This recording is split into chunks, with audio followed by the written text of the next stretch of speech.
अस्सलाम वालेकुम everyone. Quiz with जरी के सेकंड एपिसोड में आप सबको खुशामदीद, वेलकम और आपका स्वागत करते हैं। तो जिस तरह मैंने अपने पहले एपिसोड में लास्ट में आप लोगों को एक क्वेश्चन दिया था, जिन लोगों ने नहीं देखा था उनके लिए मैं दोबारा रिपीट कर देता हूँ, जिसका जवाब हमें कमेंट में देना था और मैं नाम लेके बताऊँगा कि किसने सही जवाब दिया है पहले एपिसोड में। तो उसका जवाब मैं दोबारा रिपीट करता हूँ, उसके बाद हम अपने सेकेंड एपिसोड को दोबारा से कंटिन्यू करेंगे। तो उसका सवाल जो था वो ये था कि असर आशूर के वक्त जब इमाम हुसैन सलाम तन्हा रह गए तो किस मखलूक ने उनकी मदद करनी चाहिए लेकिन उनको इमाम हुसैन सलाम की तरफ से इजाज़त ना मिली। तो उसके ऑप्शन ए फरिश्ते, बी जिन, सी मलाइका या डी हैवान, मतलब हैवान जानवर।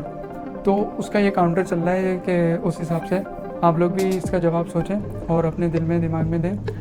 फिर मैं बताता हूँ कि इसका सही जवाब जो है वो किसने दिया था। ये काउंटर ख़त्म होने के बाद तो उसका जो जवाब है वो है जिन। अच्छा, इसका वाक़या कुछ इस तरह था, पहले मैं ये बता देता हूँ कि इसका जवाब किसने सही दिया था। तो मीसम अब्बास इनका नाम है, इन्होंने बिल्कुल सही जवाब दिया था।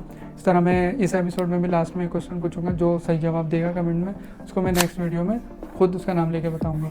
अच्छा, तो ये क्या वाक़या था, ये था कि जब इमाम हुसैन सलाम असर आशूर के वक्त तन्हा रह गए थे तो जाफ़र जिन जिनका नाम था वो उनको मौला अली अलैहिस्सलाम की तरफ से एक बादशाह मिली थी। कुएँ का वाक़या है वो भी मैं आप लोगों को एक तफसील से बताऊंगा। उस वक्त बैरुल अलम उस वाक़े का नाम है जो कुएँ में जिन्नात थे। रसूलुल्लाह सल्लल्लाहु अलैहि वसल्लम एक जगह से गुजर रहे थे तो एक कुएँ से पानी लाने को उन्होंने सहाबा कराम से कहा, तो वो जो जा रहा था वहाँ पे उसको उनको शहीद कर दिया जा रहा था जिन्नात की तरफ से। तो मौला अली अंदर गए थे तो उसके बाद उन्होंने जिन्नात से जंग की। जो नहीं मान रहे थे, जो ईमान नहीं ला रहे थे, वो शहीद करते गए इमाम मौला अली सलाम। उसके बाद जो आखिरी में जो इन लोगों ने कबूल किया, इस्लाम कबूल किया, सब किया, तो जाफ़र जिनको ये हुकूमत मिली थी। तो उस वक्त जब उनको ये ख़बर मिली कि इमाम हुसैन सलाम शहीद होने वाले हैं तो जाफ़र जिन अपनी पूरी फ़ौज लेके इमाम हुसैन सलाम के पास करबला में पहुँचे। तो इमाम हुसैन सलाम ने उनको इजाज़त ना दी। उन्होंने यही बोला कि अगर आप कहें तो मैं इन सबको फिन्नार कर दूँ, सब ख़त्म कर दूँ। तो इमाम हुसैन सलाम ने कहा नहीं, ये मेरी जंग है, इसमें मैं किसी को शामिल नहीं करना चाहता। तो बहरहाल इसका बहुत लंबा वाक़या है, किसी दिन तफसील से मैं इस पर एक वीडियो बनाऊंगा तो आप लोगों को बताऊंगा। अच्छा, फिर हम नेक्स्ट सवाल और जवाब का आगाज़ करते हैं सेकंड एपिसोड के। अच्छा, तो पहला मेरा सवाल ये है कि बैतुल मुक़द्दस में आप सल्लल्लाहु अलैहि वसल्लम ने किसकी इमामत कराई थी? ऑप्शन ए अम्बिया की, ऑप्शन बी औलिया की, ऑप्शन सी सहाबा की या ऑप्शन डी किसी की नहीं।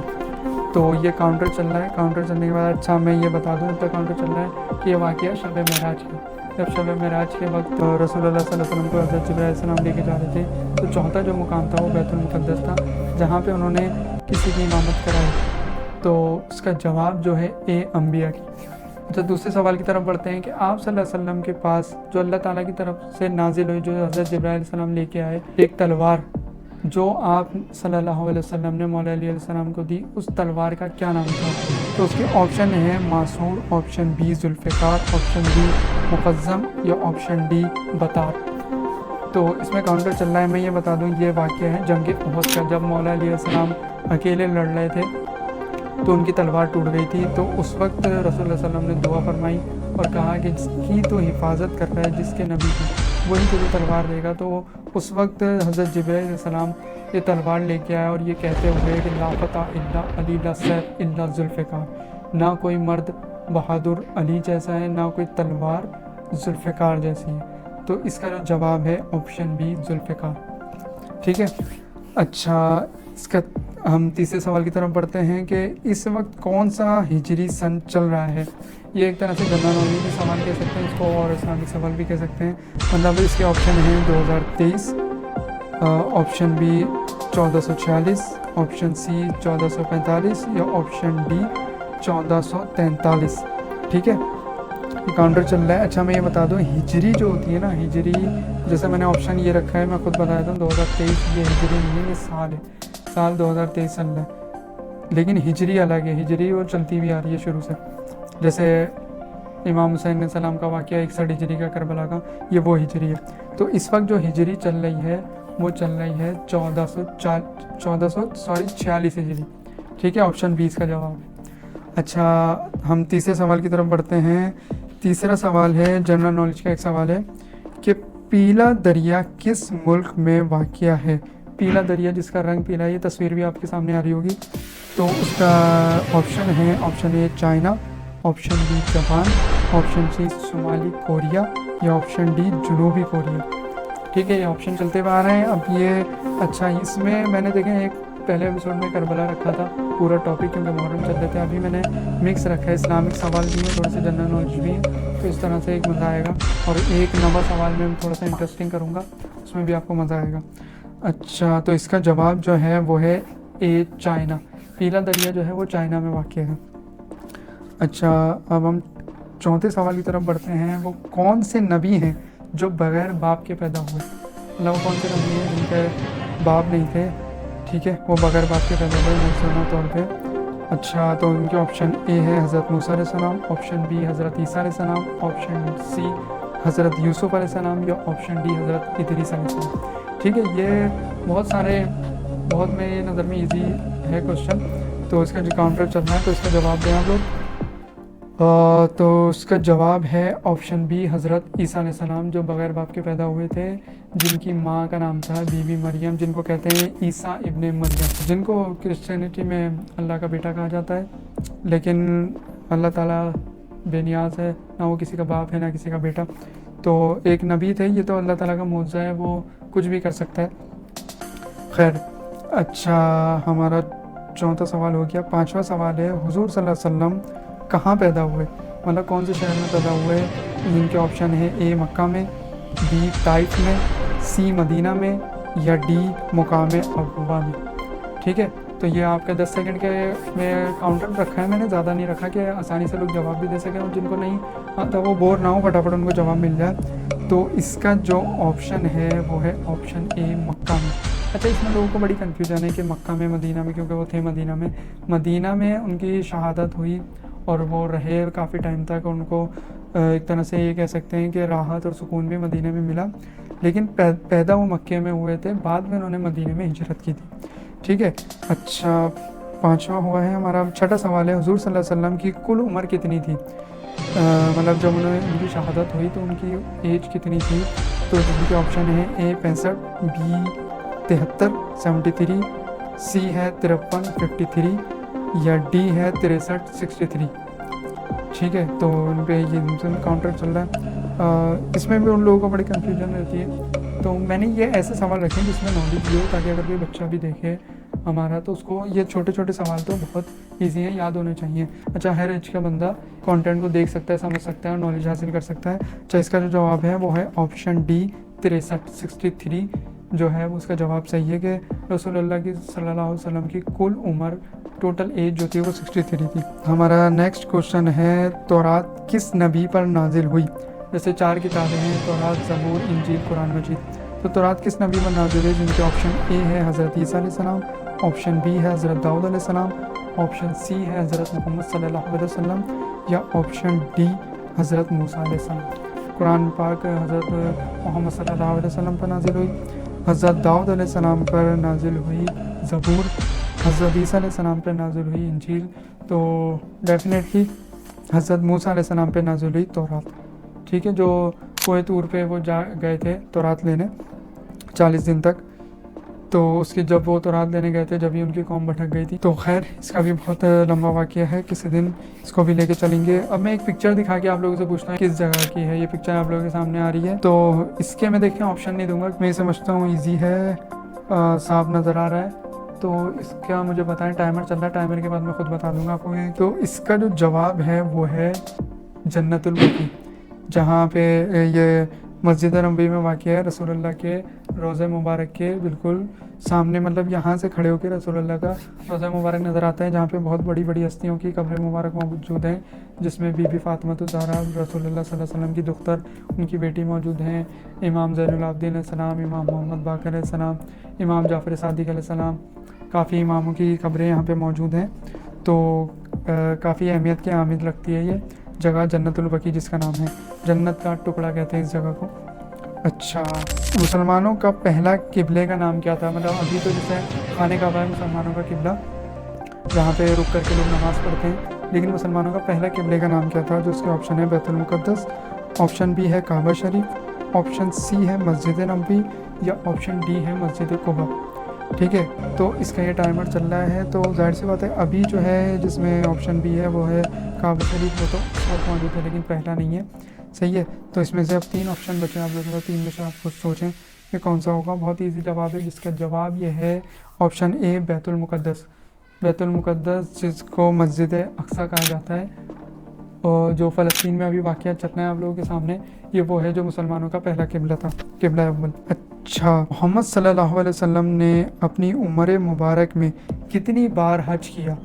ठीक है, कितनी बार हज किया उन्होंने अपनी 63 साल की उम्र में, कितनी बार उन्होंने हज किया? जिसके ऑप्शन हैं, ए है 3 बार, बी है 5 बार, सी है 1 बार, या डी है 12 बार। तो उसका टाइमर चल रहा है कि जाहिर सी बात है आप लोगों को लगता होगा पता नहीं कितनी बार हज किया रसूल सल्लल्लाहु अलैहि वसल्लम ने अपनी 63 साल की उम्र में। तो उसका जो सही जवाब है वो है ऑप्शन सी, 1 बार। उन्होंने सिर्फ पहला और आखिरी हज किया 10 हिजरी में, 10 हिजरी में उन्होंने हज किया आखिरी हज।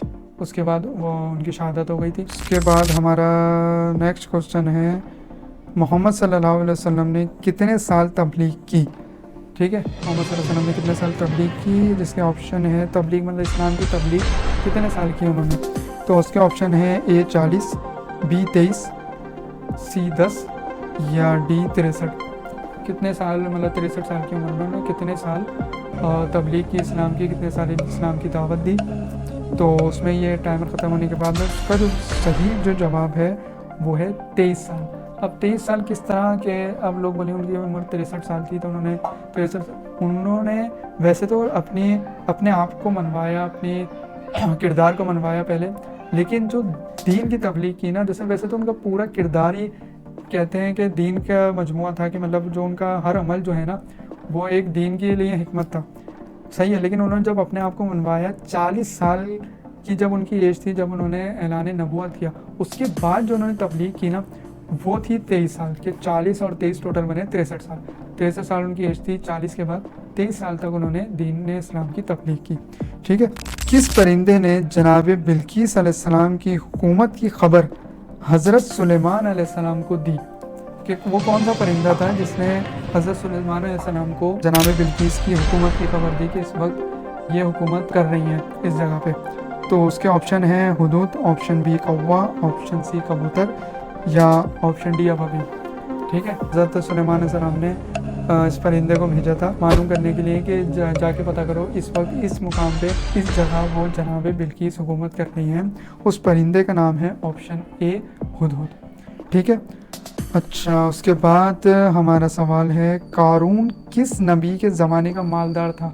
जैसे आप लोगों ने, अच्छा पहले ऑप्शन दे दूँ, हज़रत मूसा अलैहिस्सलाम, हज़रत बी है हज़रत इब्राहीम अलैहिस्सलाम, ऑप्शन सी है हज़रत नूह अलैहिस्सलाम, या ऑप्शन डी है हज़रत ईसा अलैहिस्सलाम।